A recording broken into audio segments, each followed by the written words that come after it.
As much as I've absolutely adored Journal with Witch, it's literally like my favorite new anime of the season, without a doubt. I have to say the first half of this episode was a muddy mess.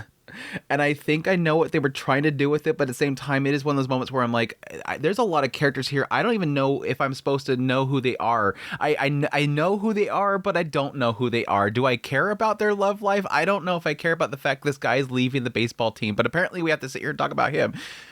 I think what they were trying to do with that is sort of show how all these individuals, despite the fact that us watching, we're going, who the hell is this person? Why do I care? Their lives somehow have some sort of impact on Assa. I think that's to what was stated later on by Makio, and the idea that nothing in this world has zero to do with you. Like, if something seems insignificant, it still impacts you in some way. I think that's what they were doing. Or they were just trying to say, hey, the manga's there. I don't know why we're showing these people unless they're going to suddenly become important in the next episode. Are these going to be people that have to do something with Assa? Yes, technically the band members, they're going to probably want to, be on the stage with her when she performs or something like that. But why do we keep showing them randomly in the classroom?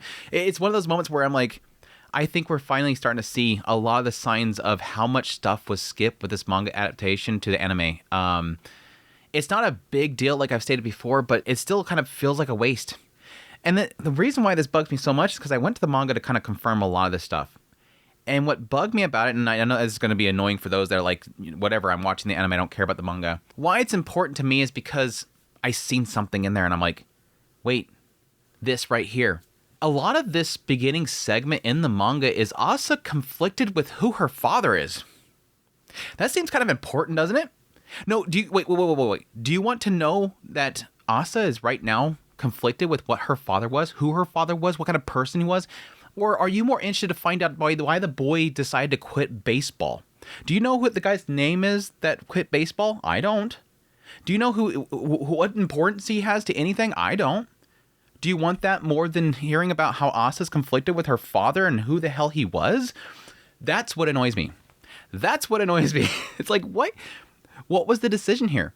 The only thing I can think of is that they're not going to cover any sort of resolve for her and her conflict with her father in the next 2 episodes. We only have 2 episodes left. We have 12 and 13. That's it. Unless they get another season. But even then, I don't know if they want to start building into it now or just wait until later. I mean, it could come up in the next episode. It definitely could end up coming up there, but I'm going to dig into a little bit of it, but I'm not going to cover everything around it. But again, that's the bugging part of this whole entire first half. Because yes, the first half is really kind of, again, looking at all these individuals, seeing how everybody seemingly is having romance. There's a lot of romance kind of blossoming up. It's Valentine's. This is the point in which everybody starts thinking about this stuff, and that's something that's going to bug Assa because she feels like she has nothing, but she's seen all this in everybody else. But yeah, this is where we get into, again, the part that kind of bugs me is that at some point we see Assa, and she is kind of looking through her little reference book. She's been apparently keeping a reference book of everything that Makio says, and this is sort of one of those things that's kind of lost in translations.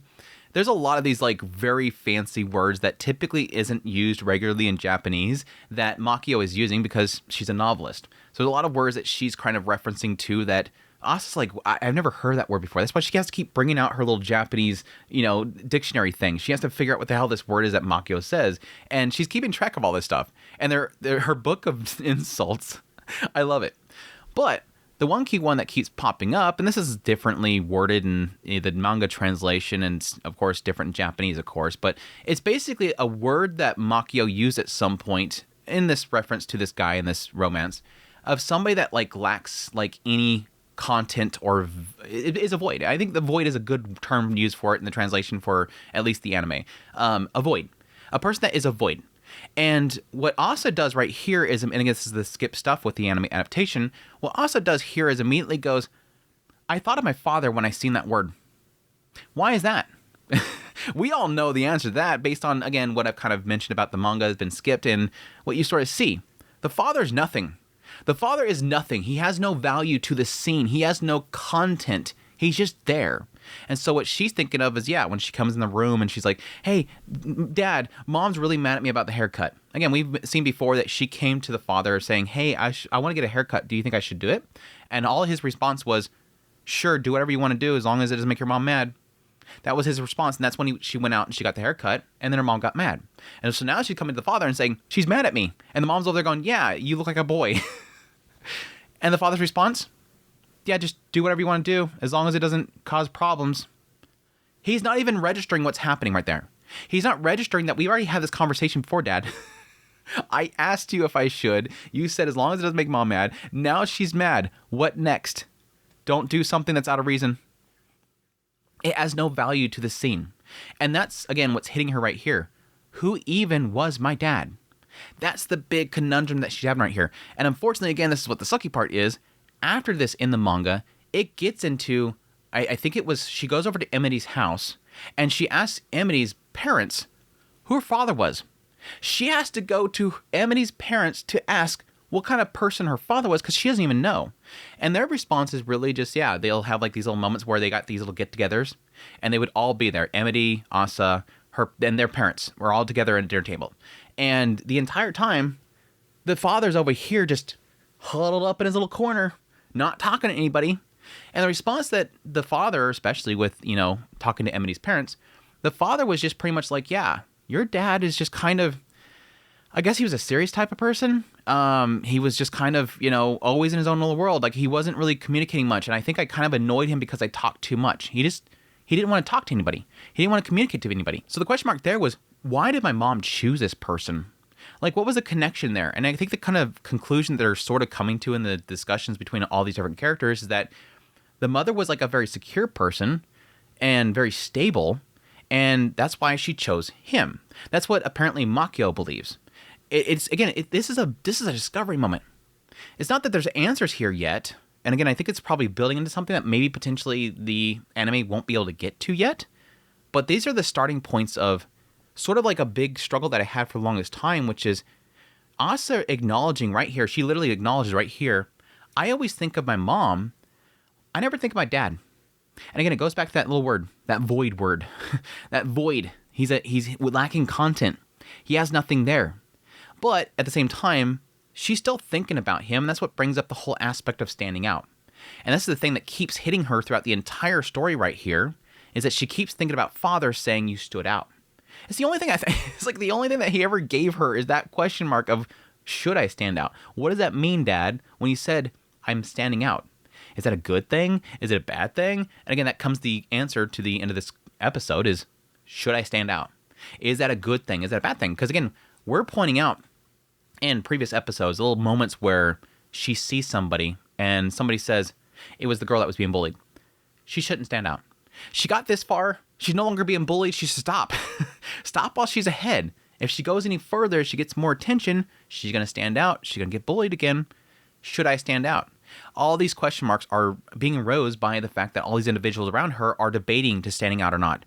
What is it good to stand out or not? Should you act out or not? It was sort of what I was saying in the last episode with Mio, and the idea that she was lashing out in front of everybody. She was expressing herself and standing out. Should I stand out? She's trying to figure this out right now. And again, it's all seemingly started by the father. The father pointing out, yeah, it's too bad you lost the competition. The father's like, yeah, you stand out. Good for you, kiddo. What does that mean? Anyways, again, it's troubling because I've loved this show so freaking much, but God, there's some context here that I think would better suit the show. And maybe they'll prove me wrong. It could be in the coming episodes they'll figure out some way of kind of looping it in that works better. That's my hope. But for now, at least you guys have a little bit of context there to have an idea in case it doesn't. But anyways, the rest of this episode, yeah, again, a lot of romance stuff, a lot of different chocolate makings for different people. Her friends like making some chocolates for her childhood friend because they have an exchange there. She wants to get some chocolates from him. Makio's over here getting chocolates from the editor. I think that was sort of just a coworker thing, but the guy seemed a little bit friendly. Shingo, watch out there. I think it was strictly professional, but yeah, eventually Makio bringing the chocolates to Assa. Wait, the one that you got from Shingo is bigger. Yeah, he's picking favoritisms. Interesting little thing here. Assa kind of pointing out that Makio doesn't give Shingo a return gift, and she's like, well, I just got him some books earlier, so it's fine. He's like, no, that's not necessarily the same thing. And getting this idea of not expecting the same types of feelings or habits out of her.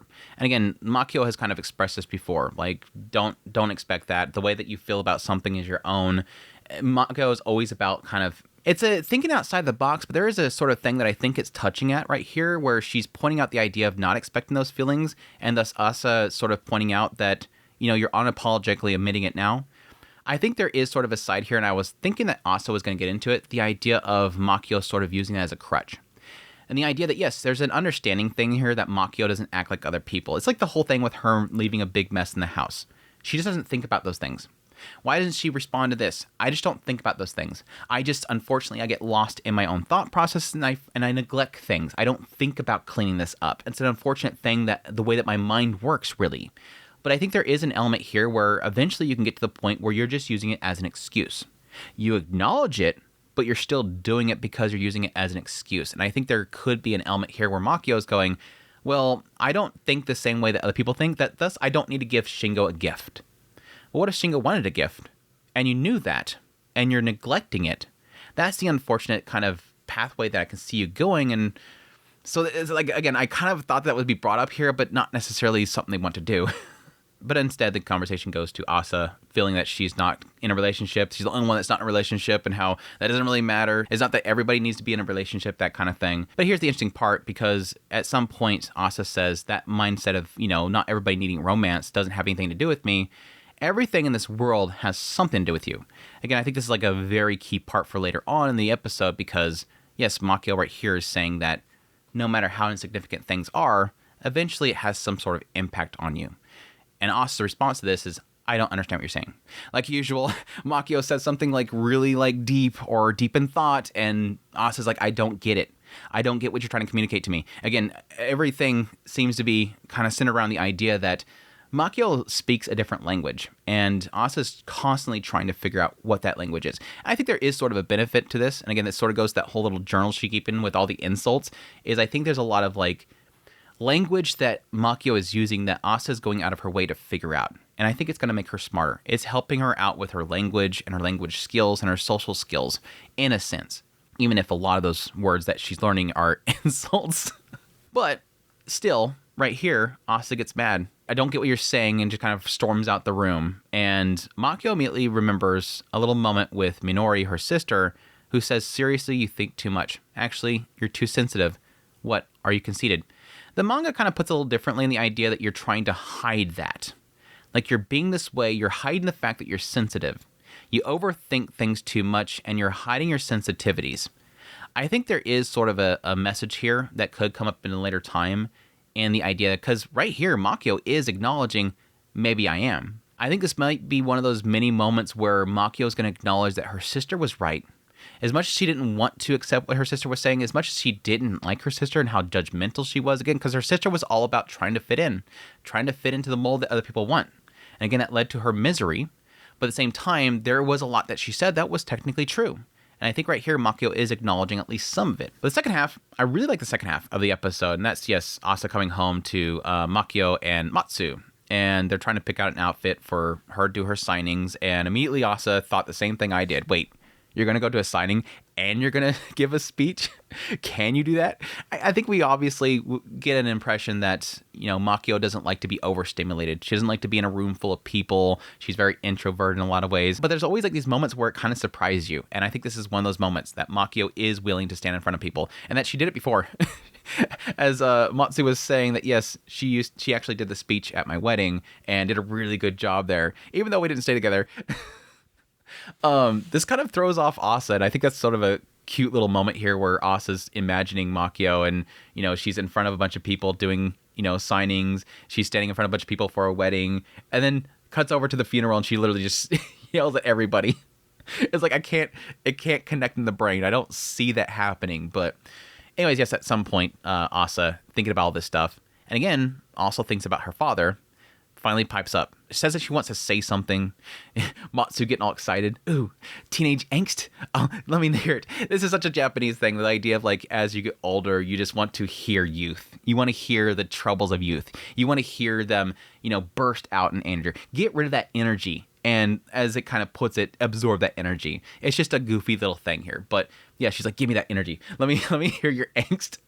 But yes, this is where Assa kind of lets it out. Talk about the idea of, is it a bad thing to stand out? And I love this because yeah, she's saying that I'm not the type to stand out. I'm not getting any taller. I don't have a crush. I can't write lyrics. So for someone like me to stand out, it feels wrong. I hate that so much. The idea of feeling like, not that it seems like she's feeling that she's inadequate. It's just a feeling that she doesn't deserve to do one thing. Like, that's for somebody else. That's for somebody else. I'm not that type. That's the way I put it. I'm not that type. So I think that doing that is a bad thing. If I stand out, somebody will crush me. If I stand out, I'll be out of place. I should probably stick to this thing. And I think that sort of leads to is the idea of missing out on things. And that's exactly what Matsu says. Yeah, just laughs. Type? Who gives a crap about that? Because Matsu, for her, this is regret. What she's hearing Assa say is her own regrets. That she once did that. She once thought about labels. She once thought about all that kind of stuff. And I do kind of wonder if a lot of what Matsu went through is something that, sort of impacted Makio in a way, because Makio did choose to push away from those labels, unlike her sister. And that led to her own happiness. Whereas Matsu here is saying that I didn't do that. It seems to imply that she went off and got married, kind of like Minori did, and she stuck with that thing for too long until eventually it kind of was too much for her, and she finally cut loose. She cut it off. She finally took off that ring and stepped away from a relationship. Seems to imply the fact that a lot of her reason why she was married was because she was on that, trying to stick to that label, and she regrets it. She regrets a lot of that stuff. So she's trying to press upon Assa not to have those same regrets. It's a great little moment here, and again, sort of a positive impact upon Assa's life, and the idea of do what you want to do. Don't worry about labels. Don't worry about what you should be doing. Don't have this perspective that you're not good enough for that, or that doesn't fit you, or that you're some sort of type. You're a person. You can do anything you want to do. Go do it. And if anybody gives you a hard time, crush them. Again, getting the whole stupid wordplay here. Well, no, that's too much. Shred them to pieces. No, that's not that word right there. Do different words. I'm going to sing. And that's when Assa decides to sing. Now, I try to read a little bit into the lyrics, and I don't know if I really want to, but it basically talks about throwing away the past for the future, and I kind of see that being an aspect of, because it was showing a lot with Amity, and that sort of hurts me a bit there, the idea that her life used to be hanging out with Amity and going home to her parents, but now her parents are gone. Amity's kind of moving on. I'm kind of wondering if they may have skipped some content around her feeling like Amity is walking away from her, but they're still technically hanging out right now, even to this moment. I mean, they were hanging out together and seeing some people in romance and not wanting to talk about the romance, yada, yada, yada. So it's not like they completely disconnected, but there is an element here of her losing her parents, obviously. With every meeting, I like to turn my gaze away from my former self, from the time and space. I like to reach out to the sunlight and the dark. If I could talk with you right now, the sunrise seeps into my whole being. I'm free, eyes opening. If only I could talk to you right now. I kind of wonder if there's an element here that she's talking about wanting to talk to her parents again, wanting to see what kind of people they are. I don't know. I sometimes like to read into lyrics, but sometimes I don't really like to, just because I feel like they're a little bit too riddled. But there's obviously pain that's in there. And that was sort of what I was expecting was going to come from her music. She was going to express her frustrations with her family and her parents. And again, hopefully somewhere in there have sorrow, have some sort of mourning in there for her parents. But yes, the actual statements that were made over it we're also forgiving of our own contradictions, yet show no sympathy for the contradictions of others. That's pretty much been, well, it was a significant portion of the first, 4 or 5 episodes was Assa's frustrations with contradictions. It was, the initial hit there was that mom said that I'll be with you forever. I'll make the decisions for you. Eventually saying, you can make your own decisions. Wait, you made the wrong decision. Those contradictions of I'll be with you forever, and then she goes and dies. The contradictions that she hates so much, and yet she sees everywhere. Everybody is contradicting themselves, and she keeps hating them for it. And that was a lot of the angst that she had throughout the entirety of the series, really.